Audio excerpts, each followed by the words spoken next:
Welcome to this edition of Jacksonville University's The Dolphin Channel News. I'm Alyssa Fernald, bringing you news from JU's campus and the community.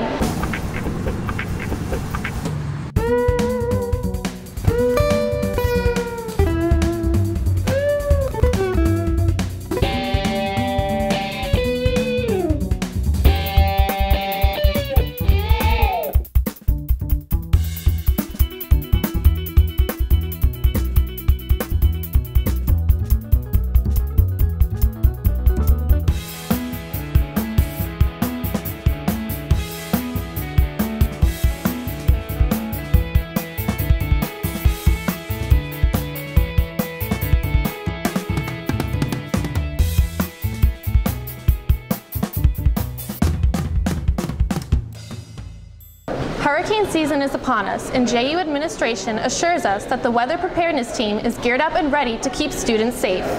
Compared to other Florida cities, Jacksonville enjoys a relatively low hurricane track record. Nonetheless, faculty and staff understand the importance of respecting Mother Nature. Dr. Brian Coker says hurricane season keeps JU on its toes. Throughout the hurricane season, tropical weather season, we really are in a constant process of monitoring. But if there was an evacuation ordered, we would encourage students who live on campus or live in the area to foremost evacuate. We would shelter those people who could not evacuate in O-call. JU's weather preparedness team monitors the weather forecast during this time of year and communicates with authorities. When it comes to amenities, Physical Plant Supervisor Joe Coleman says JU is as ready as it can be. A few of our buildings have generators. O-Call has a generator for its main life safety systems in there, emergency lighting and such alarms. Marine Science Center has a generator going to keep its experimental projects going, and we have a generator for our water plant. The last full-force hurricane to hit the area was in 1964 when Hurricane Dora wreaked havoc on the beaches, destroying the pier. More recently, in 2008, Tropical Storm Faye left Jacksonville in darkness for days. Dr. Jeremy Stalker explains how hurricanes form.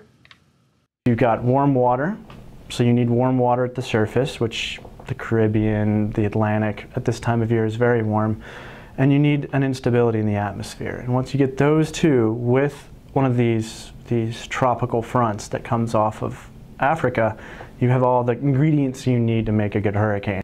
Hurricane Irene passed Jacksonville last week, causing high surf, winds, and rain.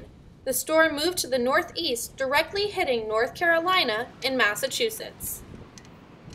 If you're looking for more information on hurricane awareness, visit JU's website.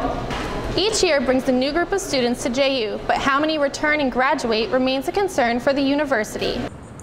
Returning students make up the university's retention rate, an issue affected by the country's economy.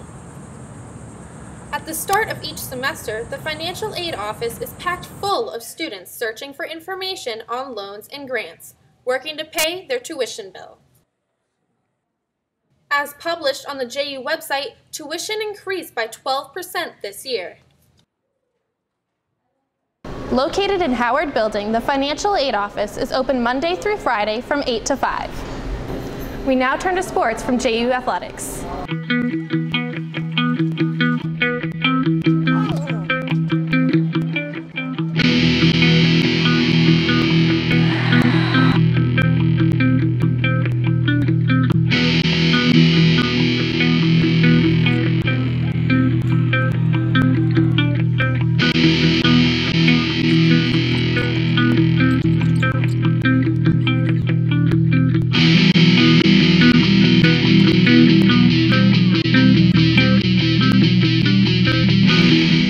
The Dolphins, JU's football team, ended their practice season with a final scrimmage this past Saturday. With the season opening up at the Citadel this weekend, there are high hopes for the team after their performance during the scrimmage. As injured players come back and freshmen step up to the sidelines, the Dolphins look to make the first game a win for the books. There will be a caravan leaving the athletic field house at 11 a.m. on Saturday. On another note, the soccer season has started. The men's soccer team began their season Sunday against University of Central Florida, after delaying the Friday game because of Hurricane Irene. JU scored the opening goal, but fell short to the number 19th ranked team 2-1. The Finns will be playing a home game again this Sunday against University of Massachusetts. All of JU's Dolphins return home next week. With the start of a new academic year, JU welcomes the class of 2015. 1993 marked the year these students were born, when President Bill Clinton was sworn into office and the information age began.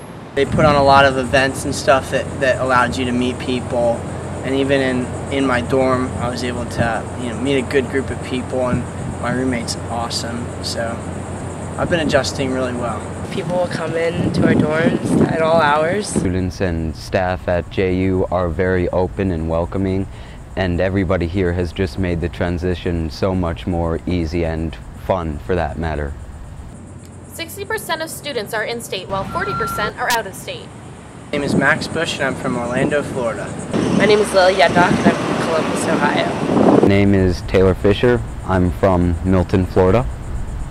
No matter where the class of 2015 comes from, everyone is adjusting to the new faces on campus. More than 650 new freshmen are now calling JU home. Students looking to get involved on campus found answers at the club fair. Ethan Wellhausen reports. That's right, Alyssa. I'm outside the Kinney Center, where the Clubs and Organizations Fair took place Tuesday and Wednesday. Students were encouraged to get involved on campus. During the week of welcome, the Kinney Center played host to 40 different clubs and organizations for students to get involved in on campus. Katie Chambers, the Assistant Director of Student Involvement and Leadership, explains why the club fair is important. The Club and Organization Fair is kind of a place where current clubs and organizations can recruit new members, and then all new students or even current students of Jacksonville University can come out and learn what clubs and organizations there are on campus and get involved and express their interest in joining a club and really kind of be the jumping off point for them to build leadership skills while they're here at college. Signing up for clubs is a great way to get involved on campus. I think being involved in campus is very important. It makes JU feel more like a home. If there is a club you are interested in starting on campus, you and 4 friends can get together with a faculty advisor and sign up on the 3rd floor of the Davis Student Commons. Reporting for the Dolphin Channel, I'm Ethan Wallhausen. Dolphin Productions held its annual Week of Welcome. Reporter Matt Ernsting explains. The DP team hosted several events for Jacksonville University students to enjoy. Sophomore Maddie Vonner planned the events.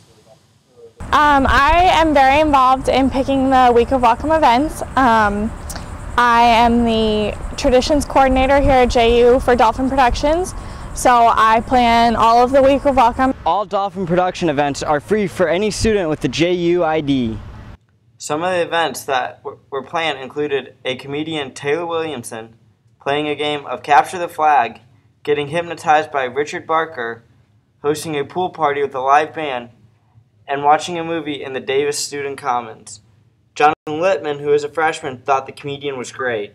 He was actually pretty hilarious. I was surprised how he could actually deal with the power outage. Dolphin Productions will host many other events throughout the year.